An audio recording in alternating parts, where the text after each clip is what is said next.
My boyfriend cheated on me with my best friend, and she got pregnant. My family knew but remained silent. 15 years ago, my best friend got pregnant by my boyfriend. My family found out the truth, but no one told me anything. When I finally discovered this betrayal, I left my parents' home and cut off all contact with my family. Now my mother is insisting on reconciliation. 15 years ago, my closest friend, who was 18 at the time, got pregnant by my 20-year-old boyfriend, with whom I had been in a relationship for 3 years. My entire family knew about the situation, but they decided to hide the truth from me. That's why I left home. Now, 15 years later, we're communicating again, and my 59-year-old mother demands that I restore my relationship with my ex-boyfriend and ex-friend. I'm 33 now.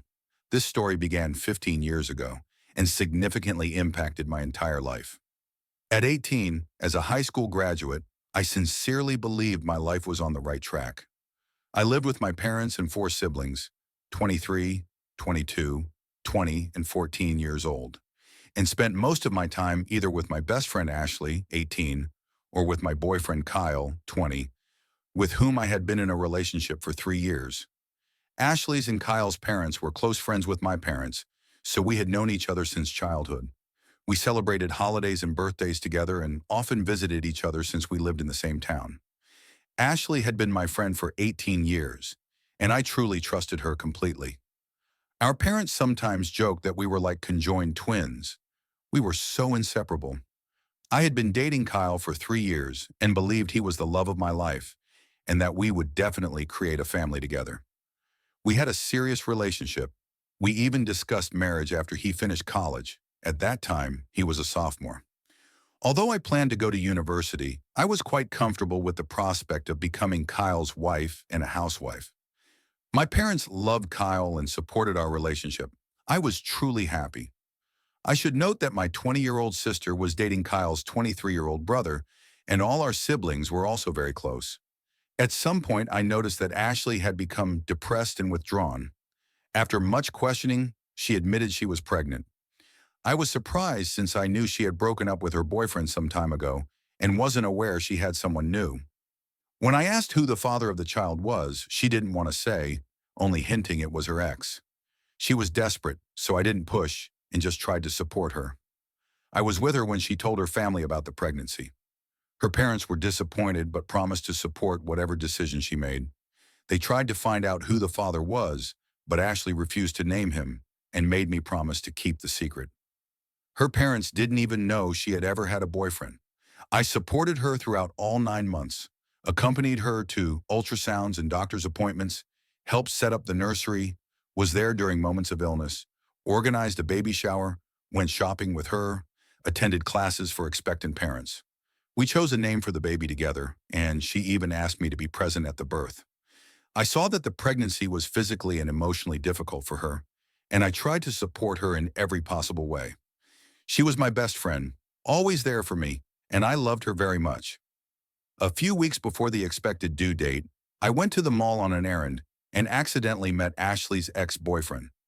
Although I had promised not to contact him, concerns about my friend's emotional state caused a flash of anger, and I confronted him.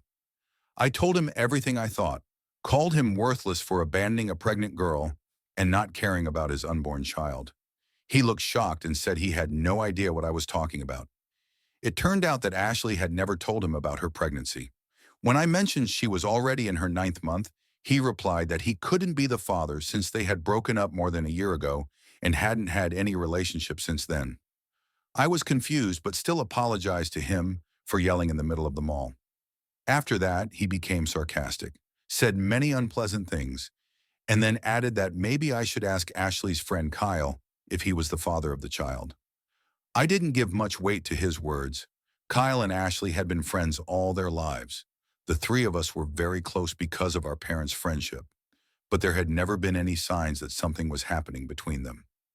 That same evening, my 14-year-old younger sister and I were preparing for a movie night at home. I started complaining about the conversation with Ashley's ex in his words. My usually very straightforward sister suddenly went silent and didn't react. After a while, she said she needed to go to the bathroom and left. I decided to go get a snack and went down to the kitchen. There I heard my sister scolding our mom. This moment in my memory is very blurry because I was overwhelmed with emotions. My sister told my mom that I had run into Ashley's ex, relayed his words, and stated that she no longer wanted to hide the truth from me. Kyle was the father of Ashley's baby. I was absolutely shocked. I froze in place, then staggered into the kitchen and demanded an explanation. My mom and sister turned pale when they saw me. My sister burst into tears. She began to explain, and later I learned more details from other people. At the end of summer vacation, Kyle and Ashley were at a party, got drunk, and slept together. Ashley got pregnant and told Kyle, but they were both ashamed and afraid to confess to me. They also didn't tell their parents. However, Ashley couldn't keep it to herself and confessed to her parents. They informed Kyle's parents and then mine. This happened when Ashley was in her first trimester. By the beginning of the second trimester, all our brothers and sisters, Kyle and Ashley's siblings, knew about it. Everyone except me. I can't put into words what I felt then. I was physically ill for the next 3 days and couldn't talk to anyone. My parents apologized but said they didn't want to cause me pain or destroy relationships between families. I didn't talk to either Kyle or Ashley, although they flooded my phone with messages and calls and came to my house. I refused to see them.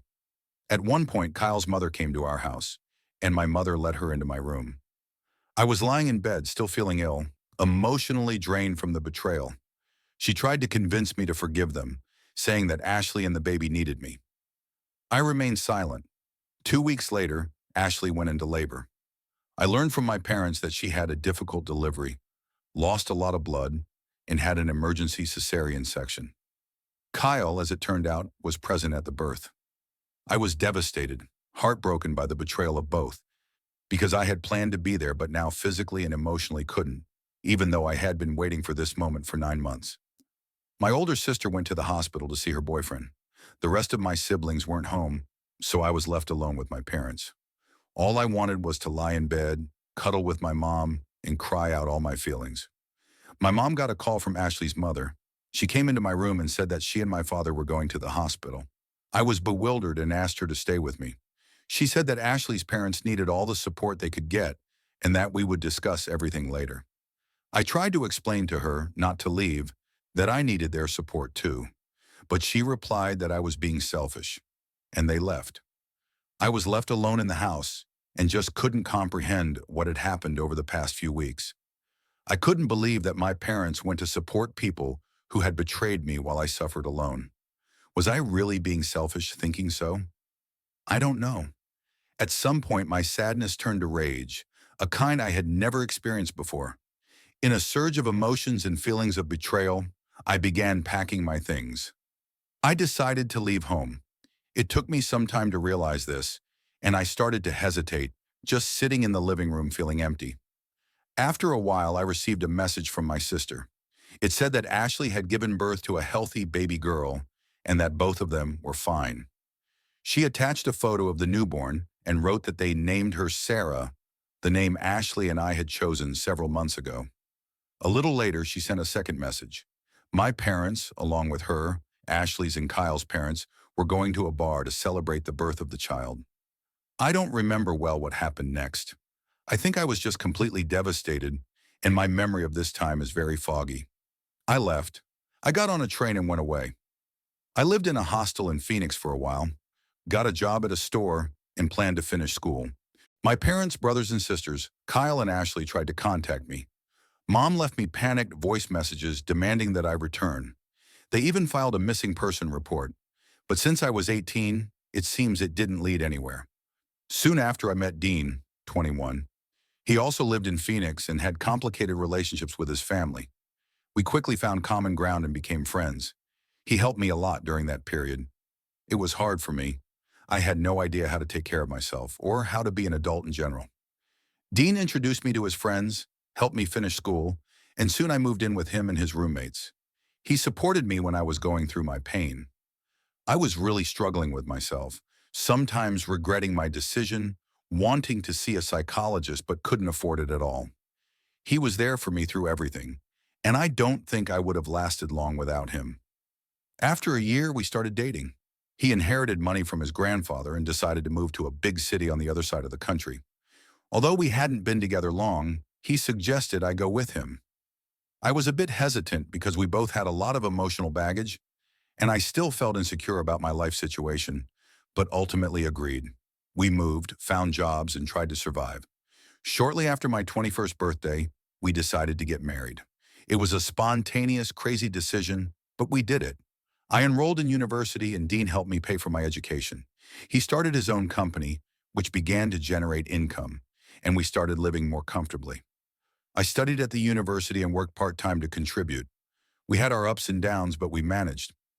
After graduating from university, I started working in his company, and together we gradually developed it. Looking back, I realized that when I married Dean, I wasn't in love with him. I loved him, but I wasn't in love. But he was always there, unconditionally and unreservedly. And now I don't think I could love him more. He is the love of my life. We've been married for 12 years, have a 2-year-old son and a 6-month-old baby. Sometimes I regretted leaving my family, but I just couldn't go back. It was too painful. I felt that my parents chose Ashley and Kyle over me.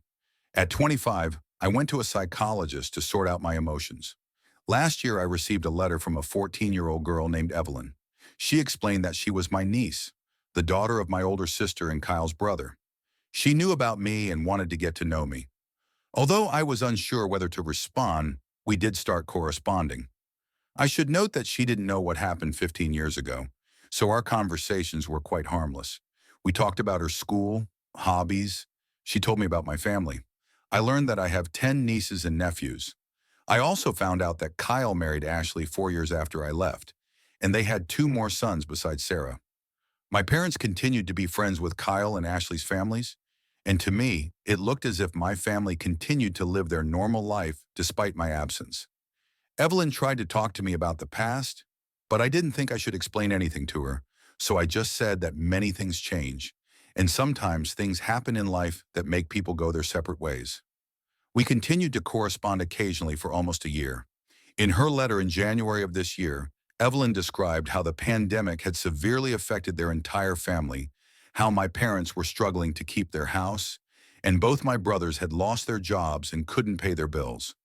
I was surprised at how much she was aware of all these problems. Being only 14, but financial difficulties were also causing tension in her own family.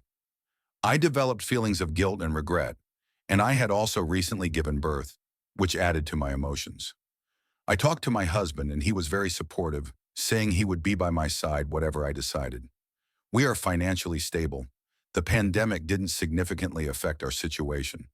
We're not rich, but we live comfortably. After learning more details and discussing everything with Dean, we decided to help my parents with their house. A week ago, my husband and I flew to my home state. I saw my family for the first time in 15 years. I had so many emotions, regrets, pain from the past, feelings of betrayal. My parents, I think, felt relief seeing me. It was a very strange day. We talked for a long time and agreed to try to build some kind of normal relationship. So much time had passed, and I feel very awkward with them. Sometimes they seem like strangers to me.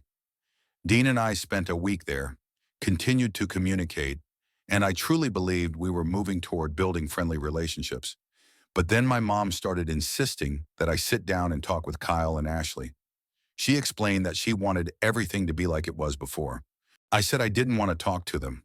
Although I had long let go of the past, I have no connections with them anymore, and I don't want to bring up this issue again. I said I was ready to try to build a relationship with my parents, as they are my family, and I really started to care about my niece. But I don't want to have anything to do with Kyle, Ashley, and their family.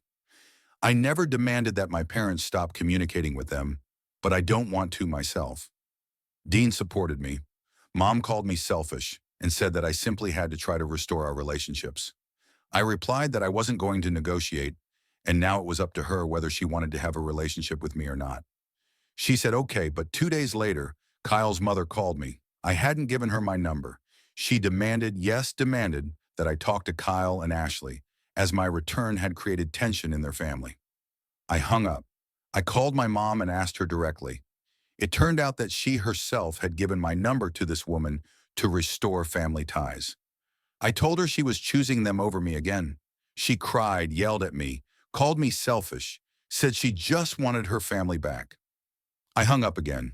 It's been several days since I've talked to any of them, but my mom and Kyle's mom continue to call me.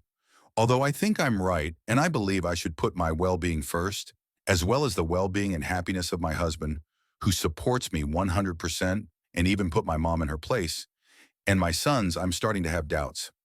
I don't know if I should listen to my mom and talk to Ashley and Kyle. I'm beginning to wonder if I went too far 15 years ago.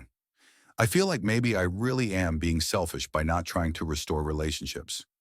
I would really like to hear advice or opinions on what to do in this situation. Suddenly, I started doubting my entire life path. I'm completely lost and don't know what to do. So I suggest pausing this video right now and advising the author what to do in this situation. And we're moving on to the update. First update, 2 years later. God, it's been 2 years since I wrote this post. Many people are asking me for an update. First, I want to thank all the wonderful people who wrote to me, sent warm messages, and supported me. I am truly very grateful. A lot has happened over these years, and unfortunately, not only good things. To avoid stretching this to 100 pages, I never mentioned my younger sister in my first post. Her relationship with our parents deteriorated significantly after I left, and at 20, she completely cut contact with them. I got her number from our older sister, and although it was awkward at first, after all, 15 years had passed, we started talking again. She was very angry with me for leaving. A lot had happened in her life, and it wasn't easy for her. She has 2 small children. Honestly, the children helped us get close again. Now she's my best friend, and we talk every day. As for my other brothers and sisters, I maintain regular contact with both brothers, though we're not particularly close. I now have a good relationship with my older sister. But last year there was a period when we didn't communicate for a long time. Since she's married to Kyle's brother, it was hard for her to be caught in the middle of all this family drama. Now we're fine, and I have great relationships with my nieces and nephews. I didn't go to one niece's birthday.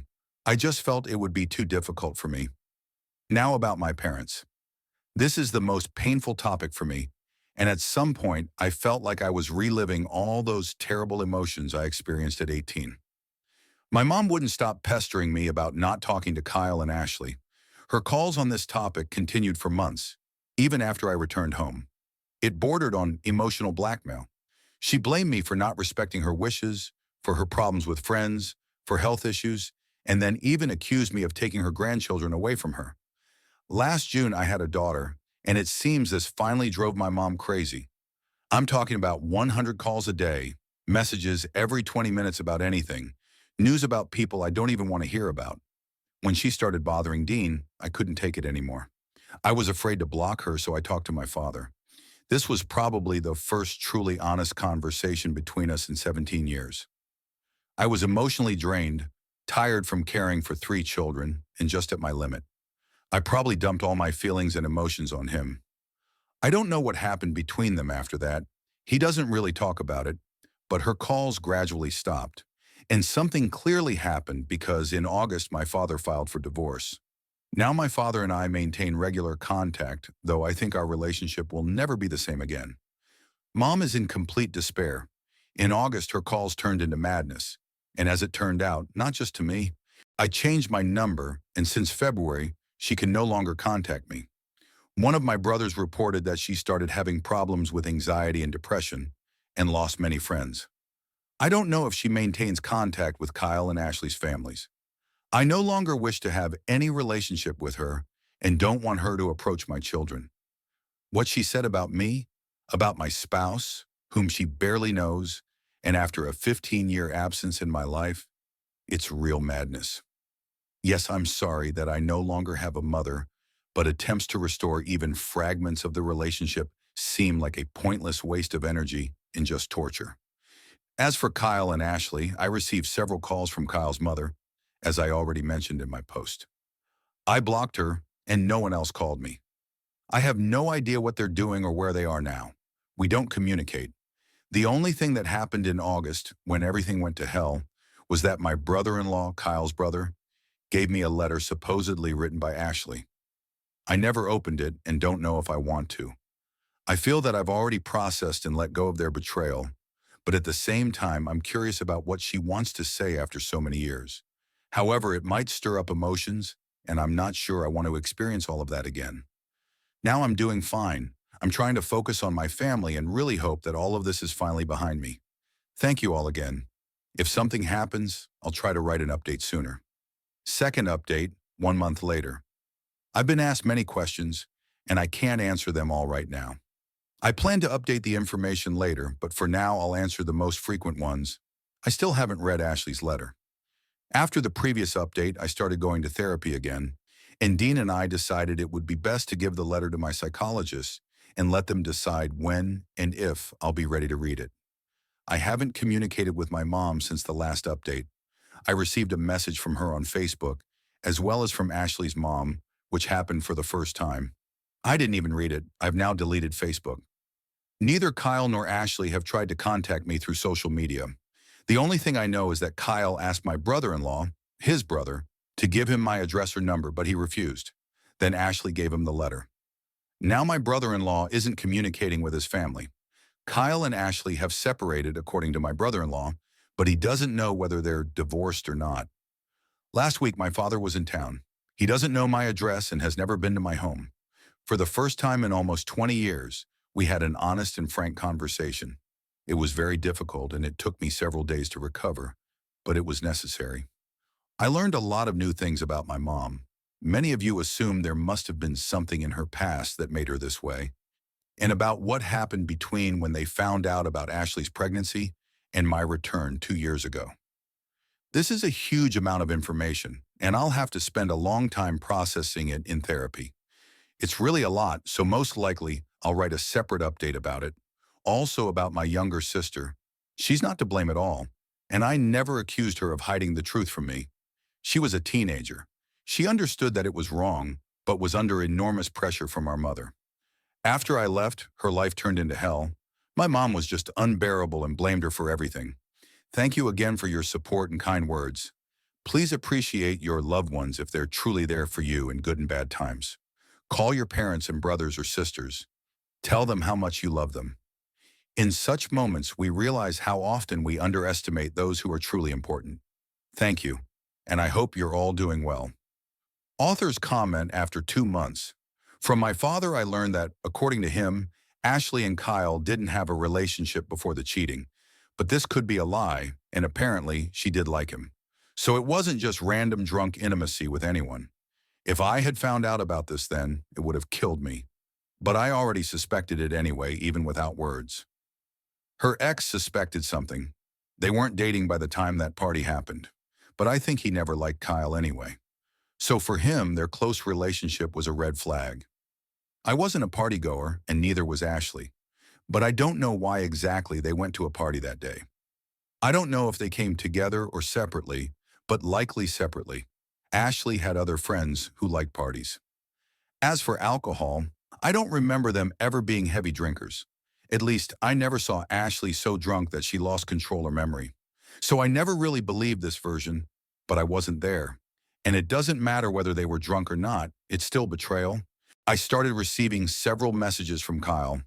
I never responded to either calls or messages after I found out he was the father. I never spoke to them again. Sometimes I regret it.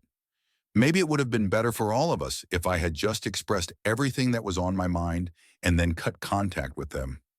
But at that time, I was in too bad a state and also frequently ill. At the moment, I think my mom is grieving the loss of that close family and friendship connection we once had, as well as some other relationships. She hasn't yet realized that none of her 5 children talks to or sees her. None of her grandchildren knows her. None of us, as far as I know, communicates with her. For me personally, this would be the end. I can't imagine what emotional state she's in right now. We all agree that we need psychological or even psychiatric help. Mom refused. Dad and my older brother tried to convince her, but it's impossible to force someone who doesn't want to change. Well, that's the end of the story. Write your opinion in the comments about everything you've heard. I believe that yes, of course, the mother is absolutely inadequate, and the author is completely right in her decision. Of course, It's absolutely abnormal when your own daughter is going through such a crisis, and the mother instead supports her friend, her daughter's friend. Thank you for watching this video to the end. Watch our previous video that you'll see right here, and good luck to you.